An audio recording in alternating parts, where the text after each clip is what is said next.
Hello, welcome to Emotional Badass, where Moxie meets Mindful. I'm Nikki Eisenhower, your host, life coach, and psychotherapist. And on today's episode, we are considering heritage to help us focus our growth work with compassion.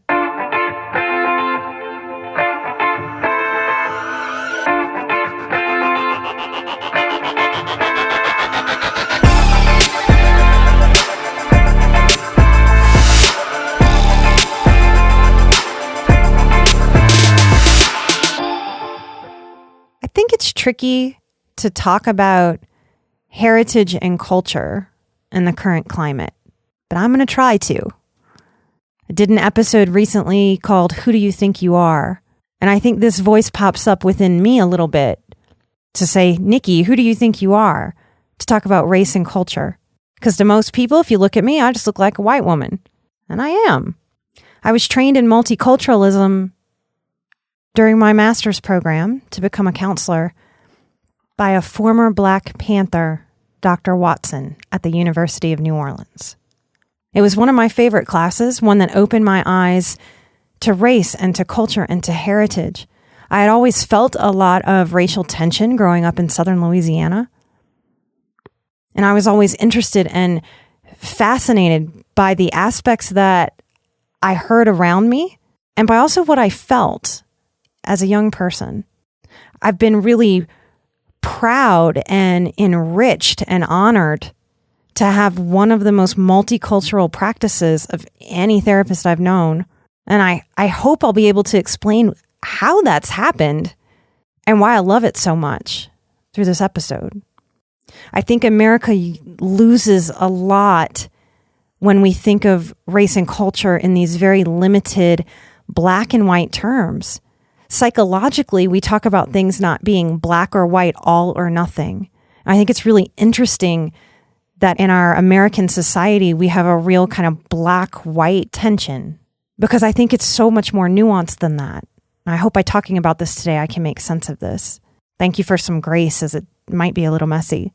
I am half Sicilian. I can talk about that on another day. That certainly has some cultural importance for me. It matters in ways in how I express with my hands, maybe my passions for food, but that also comes from the culture of being a New Orleanian. The other side of my family was a kind of mixed, but a French and German.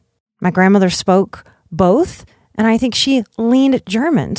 But anyone that we're talking about heritage in America, we're talking about immigrants. So I'm not sure, when I think about my grandmother, how much of that is very German. Hello, people in Germany. We definitely have some German listeners. Hello, hello, hello.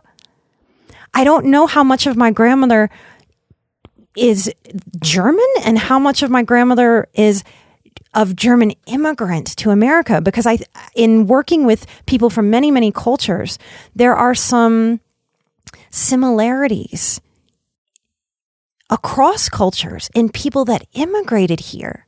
There's usually a really strong work ethic, because it takes a really strong work ethic, I think, to have gotten from another country all the way through to America to have immigrated. So a lot of the messaging from my grandmother that was 100% well-intentioned was that I could never sit still.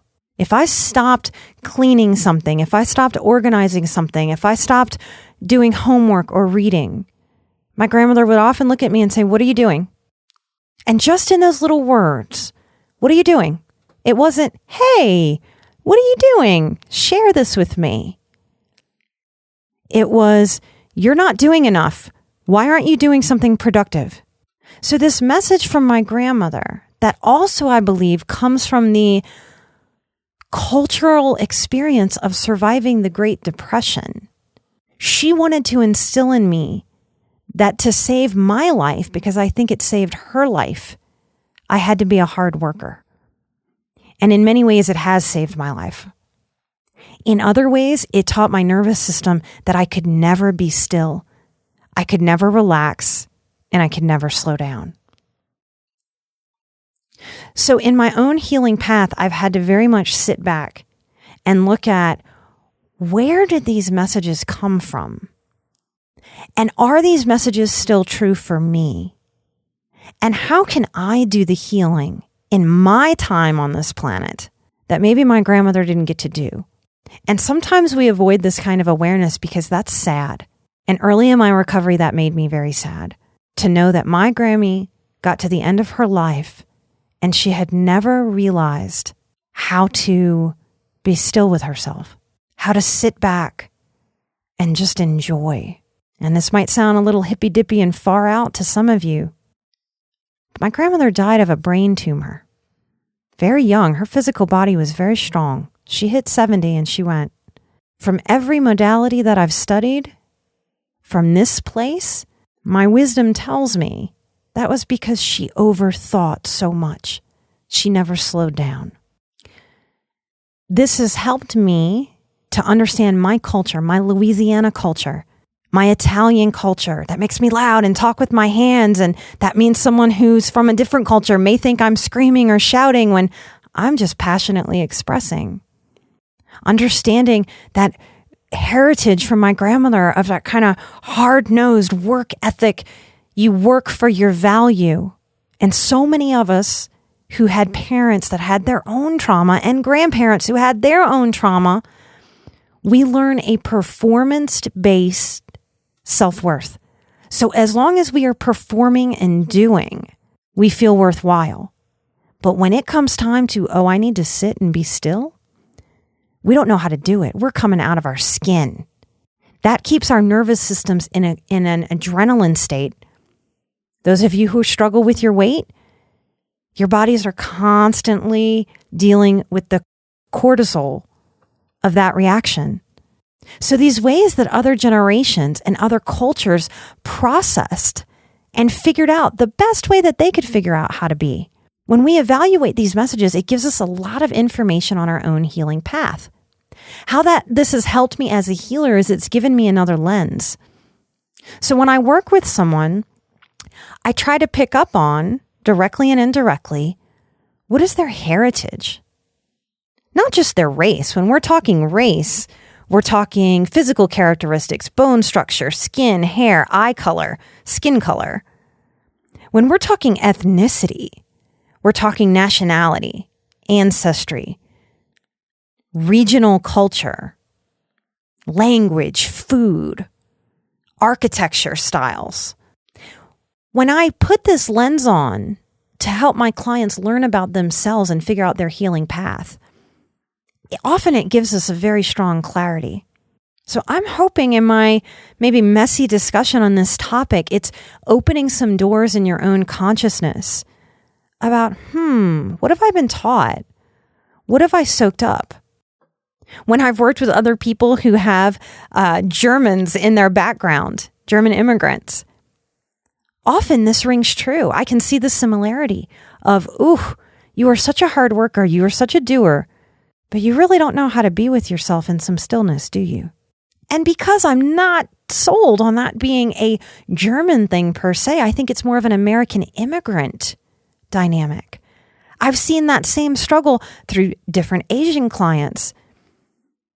I think the term that most of us know right now is like tiger mom, right? This hard work, do good in school, no matter what, very performance-based self-worth. And for a highly sensitive person, wow, does that fry us. It exhausts us. And that sets us up to then go into jobs and to have bosses who also exploit that. This American culture of being workaholics and glorifying that. We start to get some clarity on what's driving this inability to sit still.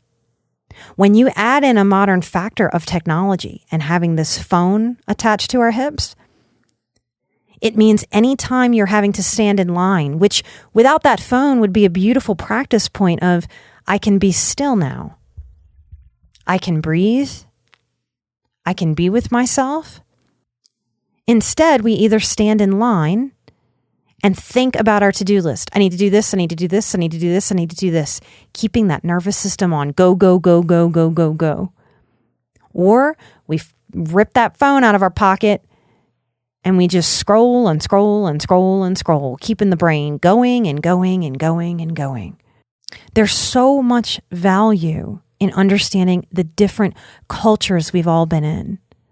I wonder what your cultures are. Some of you are WASPs of white Anglo-Saxon people. That's what that stands for. Whenever I've had relationships with WASP men, I've recognized that Italian kind of loud, moving my hands piece is kind of strange for them. So even in terms of dating, there's some clarity when we understand our cultural heritage and background.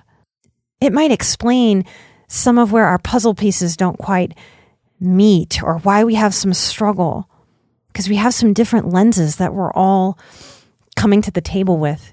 I would say part of my Southern culture has taught me some things about food that I'm only seeing now that I am with someone who was raised in New York. Southerners, you might laugh at this, but if you're in the kitchen, if I'm in the kitchen cooking something, Chris will often come in the kitchen and get a little snack. Man, I know Southerners, if you would go in the kitchen while your mama or your grandmother was making some food, you'd get walloped with a spoon, wouldn't you? Not allowed to eat. That's considered very rude. So I've caught myself having that cultured response and have to really dig deep and go, what is that? Why am I feeling irritated that someone's coming into the kitchen and getting a snack? I very much believe in meeting your needs as you need to. Why does that hit me that way? Oh, Southern culture. So there's lots of ways to peel this onion and to bring more understanding from regionally where you are in the world. If you've lived in a place that has had a lot of more recent war in its history, what that does to culture. Maybe your culture is one that's developed in modern times where you eat fast food. And that might be the sort of food culture of your family at this day and time.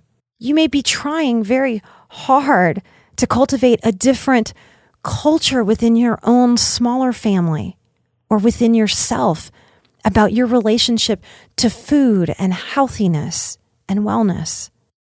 So on this messy all over the place episode of Considering Heritage to help us focus our growth work, I implore you to consider your cultural factors, your regional factors, the food culture, whether you talk and express and get loud with each other, the culture of how you speak and talk and interact, or whether the culture is to stuff it and look stoic. Maybe your family values going with the flow so much that you need to cultivate more of a culture of structure. So I hope this episode opens you up to maybe some aha moments, to some considerations, to maybe connecting some dots. I think it's a very useful lens when we have friction in relationships about what possibly might be going on there, even when we can't put our finger on it. What did you inherit emotionally? What did you inherit from your town? Maybe from your church? What have you inherited in terms of coping and strategy? What have you inherited that maybe needs examination politically? What have you inherited in terms of a spending relationship with money and stuff and things? What did you inherit about eating and food? What did you inherit about being the same? What did you inherit about being different and changing? What did you inherit about judging yourself and others? If you would like to ask some questions about your own heritage, your culture, in the next live Q&A on Patreon, I would love to dive more deeply into that. I work with many first-generation Americans, first or second, to help understand what those pressures from people immigrating to America from all different places, and how to really find some messaging for the self that really works for who you are, who you want to be, and where you see your growth work needing to go. If you would like to be part of that next live Q&A, please come find us at patreon.com/emotionalbadass. I'm going to put out another video as soon as we hit 75, and our next goal is 100. And when we hit 100, I'm going to give away a free session All Patreon members are eligible. So if you give $1 on up, you will be put into that drawing. It's one of the funnest things of the new ways that I work, that I can sort of give in this way and connect to people in some new and interesting ways.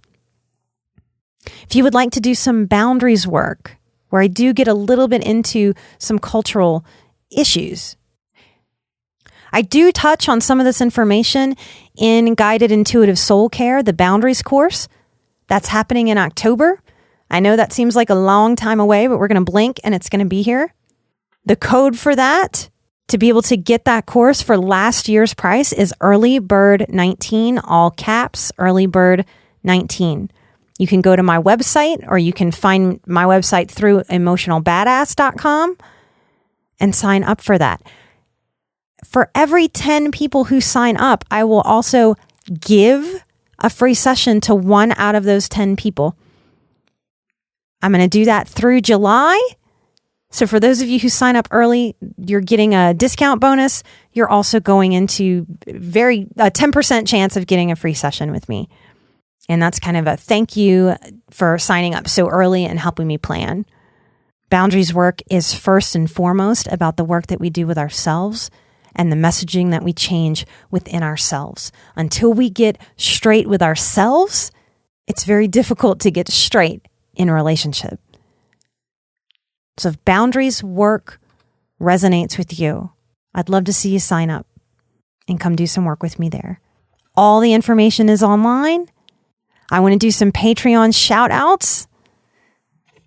Thank you, patrons, for supporting the show, for being the backbone of this production and all that it costs to edit and produce and have studio time and equipment. Thank you, thank you, thank you. I want to thank Tiffany. Thank you for being a Patreon supporter. Gantel, thank you. Lynn, thank you so much. Missy and Nicole Ruffo, thank you so much for being Patreon supporters and producers of the show. I hope you love the additional content we're doing there. The questions y'all asked in last month's live Q&A, I love them. Please keep them coming. Thank you so much for doing this work, for being seekers in the world that are putting into priority your own self-care and growth. When we do that, each person, one by one, we are changing our own worlds, getting them healthier and brighter, and we are changing the world at large. We are being the change in the world. It's powerful. And you are showing everyone in your world the brave courage that it takes to really face yourself and change and grow. That's how we change other people, by modeling that change is possible, it's valuable, it's achievable, and it pays off. You can see it in the light, in how we feel and in our faces. And I know that you can feel it in your own heart when you are walking the path of truly, deeply taking care of yourself. Thank you for being part of the massive butterfly effect that the world so much needs right now. This healing stuff is serious business. I think it changes us on a cellular level. And I am feeling and seeing that change in the bigger world at large. I know it's easy to feel bogged down by the heaviness and the darkness out there. Don't believe it. Believe in the power of your tribe. Man, I love this tribe. I can't wait to see y'all next time. Got some fun stuff coming. Stay tuned. Take care of yourself and enjoy this new lens of understanding maybe more of your own heritage and that of those of the people around you. I hope it brings more light and liveliness on the healing path.